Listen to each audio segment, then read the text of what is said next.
What is up, harvesters? Welcome back to the returning viewers, and if you're brand new here, welcome to Hobby Harvest. My name is Ken. So today I want to talk to you guys about attracting and holding deer on any size parcel. And I'm going to break the #1 YouTube rule and tell you the answer right at the beginning of the video. And that is that you're going to want to create the absolute best habitat for the deer herd on your property, so much so that it is so better than all of the surrounding properties, and that's what's going to bring them to your property and hold them there.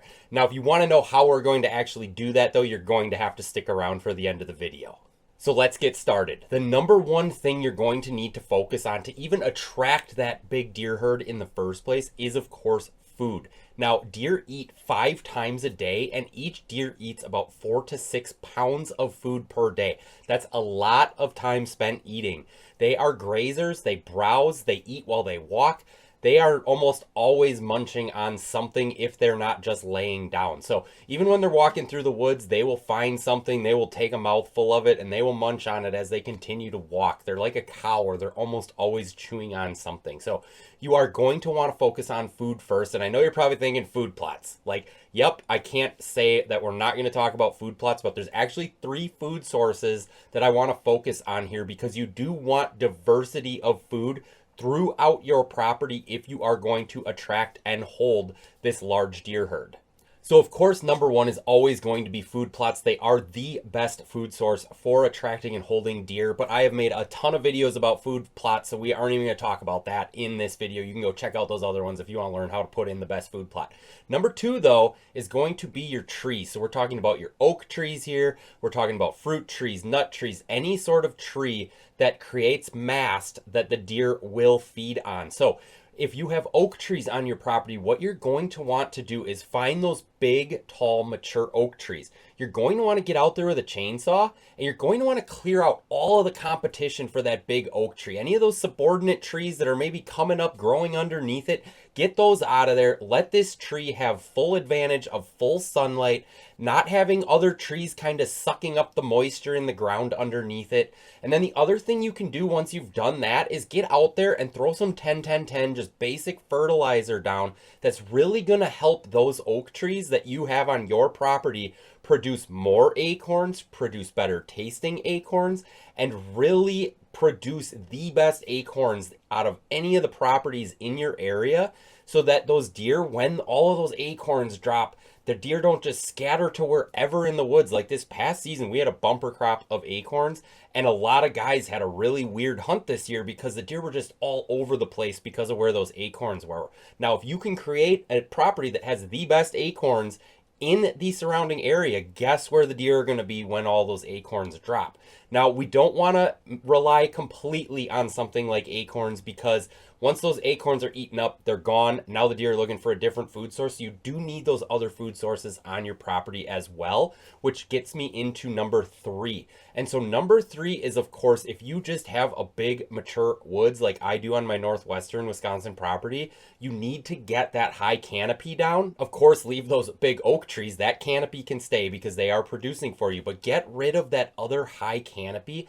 Let that sunlight get down to the forest floor. That's really going to help you encourage regenerative growth. That regenerative growth is going to be food for the deer. The deer love to eat young, tender things that are popping up out of the ground at their level. And of course, you're going to do that by getting that high canopy out of there, getting that sunlight down to the forest floor, igniting all of that other stuff that's down there, those dormant seeds, dormant roots. It could be that if you cut down something like your aspen trees, your poplar trees, that once those are flush cut off, it will actually ignite their entire root system to shoot up sprouts throughout that root system, and you're going to get a lot of nice, young, tender, regenerative growth for those deer to browse on. That's going to be that extra diversity of food in your area, especially like once we get into the winter months. If you guys are further north, those food plots are going to be well past their prime. They're not going to be attractive anymore if they have anything left in them. And those deer are going to need that browse, things like shrubs as well,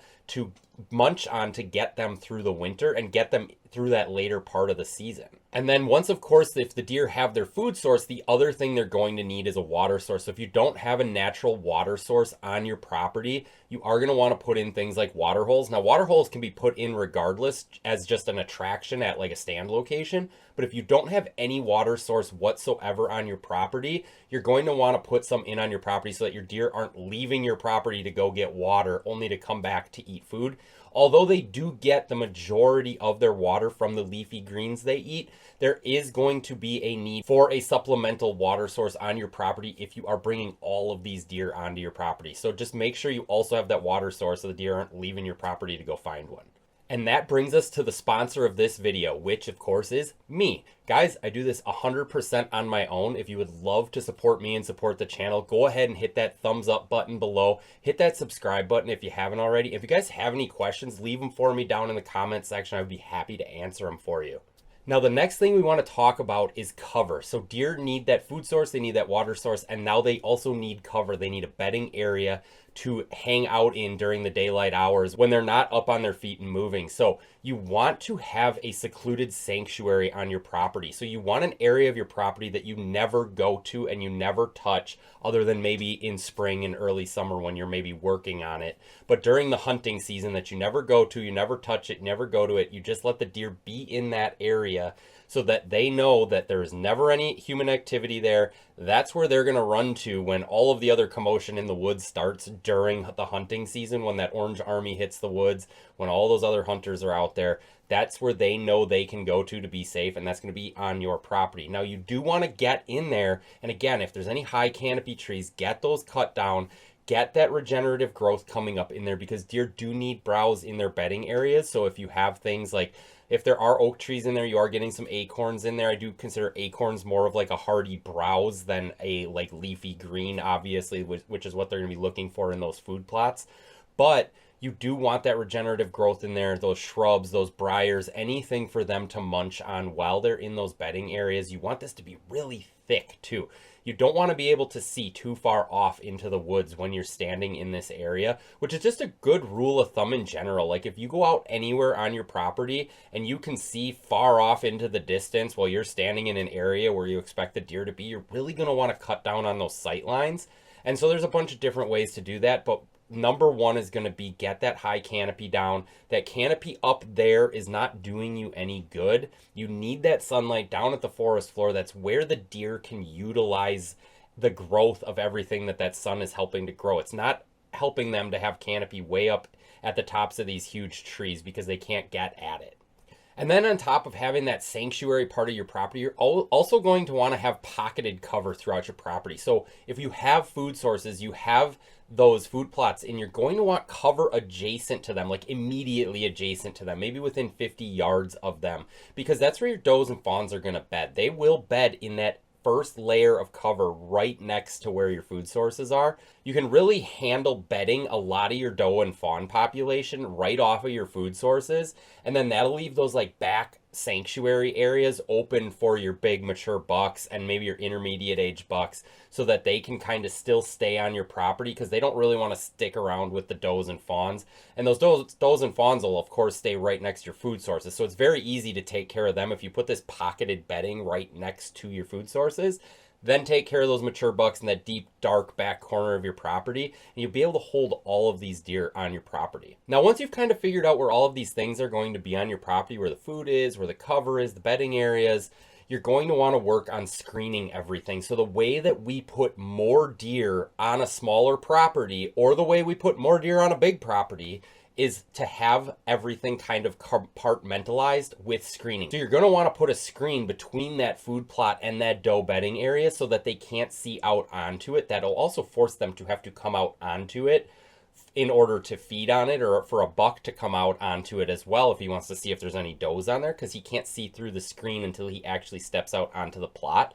But this is just a good idea to like compartmentalize deer on your property. I always talk about when I put in food plots, I don't put them in like a big circle or rectangle. I make them like a horseshoe shape. That's a great way to be able to even compartmentalize those deer on that specific food plot, so that you can have a group over on this side, a group over on this side, and they can't even see each other even though they're on the same food plot. So you're going to want to have these food plots spread out on your property as well. I always say 2 acres of food per 40 acres of land is a good starting area, and then adjust accordingly. But that shouldn't just be one big 2 acre food plot. It should be compartmentalized into, say, 4 half-acre food plots. And when you do that, you're going to really spread the deer herd out on your area, and you're going to want screening between them as well. So you're going to want to screen these bedding areas. You're going to want to screen, like if you have a house on the property, you're going to want to screen that house from the rest of the property where you're expecting the deer herd to be. If you have property lines that have neighbors, maybe your neighbors are running their four-wheelers or side-by-sides up and down the property line, you want to throw a screen in there. And there's a bunch of different things we can do to create screen. When I talk about screening, I'm just talking about cutting down on sightlines. So anything you can put in there to create a visual barrier, which will also help to create a bit of a sound barrier as well, so that deer aren't getting run off your property because somebody was slamming doors out by the road, or there's a dog walker out by the road, or whatever. You can keep these deer on your property by screening things like that. And so I'll go through a few ways of which you can do that. So you can plant things like switchgrass. You can also hinge cut trees. So when you're getting rid of some of that high canopy, you might not want to just flush cut them off. If these are things like maples that will like bend and not break when you cut them, you can hinge cut them if they're the right size and let them continue to grow. But now that they're laying down like this, they'll start to grow branches straight up towards the sun again, and that's going to create cover down here at the ground. It's going to create that visual barrier. The other thing is, if you are flush cutting trees, you can cut them down and leave them in kind of like a jumbled mess or a jumbled pile, so that they are creating that visual barrier until they eventually break down. Now, don't create like a cow pasture, a cattle pen with these. The deer don't like going into areas where they're like too fenced in. So like, make sure you do, once these trees hit the ground, cut like some paths into them and out of them, so the deer do feel like they can get in and out whenever they want to. Now, the other thing you can do is plant some conifers. So especially along like a road or maybe a property line, you might want to throw some conifers in that are just that like year-round constant visual barrier, so that the deer can't see out or see in. And so, like I said, if your neighbors are running four-wheelers up and down the property line, they at least have that visual barrier there. Now, the noise and such as well, it'll act as a bit of a sound barrier, but it'll just give the deer that feeling of security on your property, which is what you're really going for here. Now, you can also use that regenerative growth that I was talking about earlier as screening. So as you get more sunlight down into your property, it's going to thicken up the property, and just that thickness of the property is going to make it so you can't see way off into the distance on your property. So like I was saying earlier, if you go anywhere on your property, you can see way off into the distance, a good place to put some screening to cut down on those far sight lines.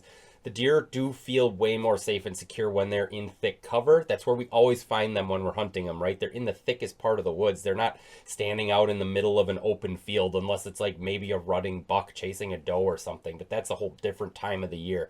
The majority of the year, these deer want to be in that safe, secure, thick part of your property. So why not just thicken up your property? And you do that by cutting down on those big sight lines.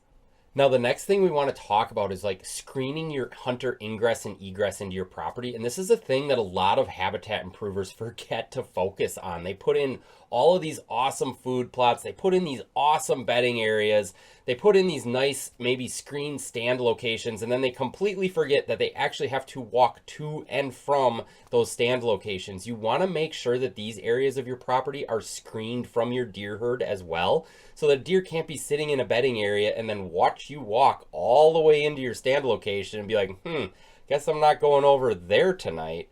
So just make sure that you are screened from your deer herd when you are getting in and out of those stands. And I always say ingress and egress, because there are some situations where you may enter a stand one way because you're coming in at a specific time of the day, and you obviously are going to sit, and then you're going to want to exit a different way because of, again, where the deer herd would be at that time. So for example, you could access through a food plot in the middle of the day to get to a PM sit, but you're not going to want to exit out through that food plot at the end of the day, because the deer will be feeding on it in those hours right before dark and immediately after dark. So you're not going to want to bust them off the food plots. You may need a way in and a different way out, and just make sure that these are screened and taken care of on your property, because the very worst thing you can do to a property like this, once you've made it this huge, attractive property, the best one in the entire area, area is to overpressure it or pressure it at all, because the deer, they don't care if it has the best food source, the best cover, the best bedding area.